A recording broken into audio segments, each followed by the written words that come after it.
بلکہ حقیقت پر مبنی ہو.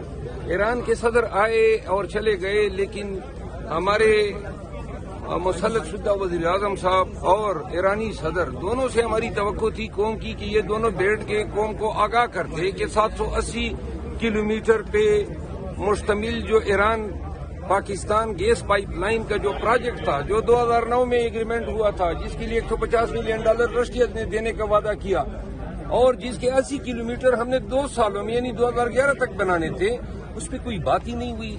ایران ہم کو سب سے سستی گیس دے سکتا ہے. ہمارے جو گیس کی ریزرو ہیں وہ 12 سال پاکستان کا کام چلا سکتے ہیں. جس اندازے سے یہ آبادی بڑھ رہی ہے اور ٹرانسپورٹ اور انڈسٹری پہ گیس پہ جو دباؤ بڑھ رہا ہے، تو 12 سال کے بجائے یہ 8 سالوں میں 8 سال کے بعد پاکستان میں گیس ہوگی ہی نہیں. تو لہذا ایرانی سینکشن کی وجہ سے اور ڈونلڈ ٹرمپ کے گزشتہ ماہ کی اس بیان کی وجہ سے کہ پاکستان جو ہے وہ اس گیس پروجیکٹ کے منصوبے سے باز آ جائیں، ہم اپنا نقصان کیے جا رہے ہیں. ہمیں اور اگر پاکستان اس منصوبے پہ نہیں جاتا ہے، عمل درآمد نہیں کرتا ہے ایگریمنٹ کے اس حصے کی جس کی ذمہ داری پاکستان پہ عائد ہوتی ہے. ایرانی پارلیمنٹ نے اپنی حکومت پہ زور ڈالا ہے کہ پاکستان جو ہے اگر اس سے آگے نہیں جاتا ہے تو اس کے ساتھ معاملات کو منطقی انجام تک پہنچا کے اس ایگریمنٹ کو انڈو کیا جائے. اس کا خمیازہ ہمیں $17 بلین جرمانے کی قیمت میں ادا کرنا ہوگا. تو لہذا یہ اسٹاک ایکسچینج کتنا جو ہے پلا بڑا ہے، اس سے بہتر نہیں تھا کہ ہم ویور لیتے، امریکن گورنمنٹ سے ون ٹائم ویور مانگ لیتے کہ جی ہمیں ان سیکشن سے ویور دے، ہماری ضرورت ہے. ہم معاشی بوجھ تلے دبے جا رہے ہیں. اس سے قبل ڈی جی ایس پی نے جب گزشتہ پی ڈی ایم کی حکومت آئی تھی اور اسٹاک ایکسچینج اوپر گیا تھا تو انہوں نے کہا کہ دیکھیں اسٹاک ایکسچینج اوپر چلا گیا اور ابھی بھی اوپر چلا گیا. اصل سوال یہ ہے کہ اسٹاک ایکسچینج کے اوپر جانے کا معیشت کی بہتری سے کوئی تعلق بنتا ہے؟ ہماری اسٹاک ایکسچینج جو ہے نا، اس کا اوپر جانا نیچے آنا اسی طرح انپریڈکٹیبل ہیں جس طرح اسلام آباد کا موسم ہوتا ہے.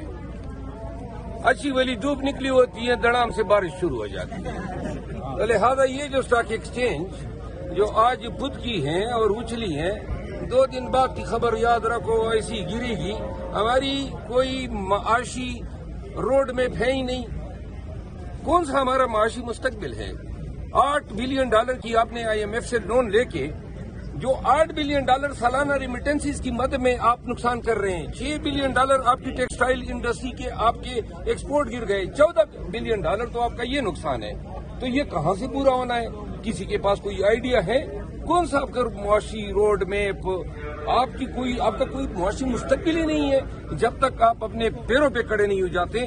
پاکستان کے تمام بینکوں کی اور ہماری FBR کی اور تمام وسائل کی حیثیت اتنی ہے کہ ہم صرف لیے گئے قرضے کا سود جو ہے ادا کرنے کے قابل ہیں. آج کی جو سب سے بڑی خبر ہے وہ یہ ہے کہ شہباز شریف نے یہ کہا ہے کہ پاکستان کی ترقی کے لیے کچھ ناپسندیدہ فیصلے لینے ہوں گے. آپ کے خیال میں وہ ناپسندیدہ فیصلے کون سے ہو سکتے ہیں؟ نہیں، ان کے تو سارے فیصلے ناپسندیدہ ہیں. یعنی جو ابھی یہ وزیر اعظم بنا ہے 2 مہینے میں 3 انہوں نے فیصلے لیے ہیں. نمبر 1، افغانستان کے ساتھ انہوں نے تعلقات کا ستیہ ناش کر دیا. نمبر 2، پاکستان کے دورے پہ آئے ہوئے ایرانی صدر کی موجودگی میں جرت تک نہیں ہوئی کہ Iran Pakistan gas pipeline کی لیے آواز اٹھا سکے، کیونکہ امریکیوں نے جو ہے تھریٹ دیا ہوا ہے کہ خبردار اس پہ بات نہیں کرنی ہے. اور تیسرا، یہ ضمنی الیکشن کرا دیے. اور جو چوتھا ہے، انہوں نے پیٹرول اور گیس اور ڈیزل کی قیمتیں مزید بڑھا دی ہیں، بجلی کی قیمتیں بڑھا دی ہیں. ایک بھی پسندیدہ فیصلہ کوئی مجھے بتا دے. دوربین میں جا کے ڈھونڈے. 2 سال سے جب سے PDM حکومت نے خان کی حکومت کا تختہ الٹا باجوہ کے تعاون سے، آج تک کوئی ایک فیصلہ کوئی بتا دے جو ملک کے لیے، عوام کے لیے اس میں کوئی خوشائند بات ہو. مروت صاحب، ہماری اسٹیبلشمنٹ میں اتنی طاقت ہے کہ وہ امریکہ کے آگے جا کر بات کر سکے؟ اس میں اسٹیبلشمنٹ میں یا ڈمی وزیر اعظم جس کو آپ کہہ رہے ہیں، اس پہ اتنی ہمت ہے کہ وہ امریکہ کے فیصلے کے آگے انکار کر سکیں؟ جی ماشاءاللہ، بڑی طاقتور حکومت ہے اور بڑے طاقتور وزیر اعظم ہیں. آپ نے دیکھا نہیں، کمال کیا انہوں نے. پیوٹن صدر منتخب ہو گئے اور میاں شہباز شریف نے مبارکباد تک نہیں دی. امریکہ ما بدولت ناراض ہو جاتا. صدر ایران آئے اور ایران گیس پائپ لائن پہ بات تک کی جرت نہیں ہوئی. پھر چائنا کے ساتھ جو ہمارا اکنامک کریڈور ہے، کبھی آپ نے کوئی بات سنی ان کے منہ سے؟ امریکہ نے کہا ہے اس پہ بات نہیں کرنی ہے، زبان نہیں کھولنی ہے. لہذا کیا پیتی اور کیا پیتی کا شور بات ہماری اوقات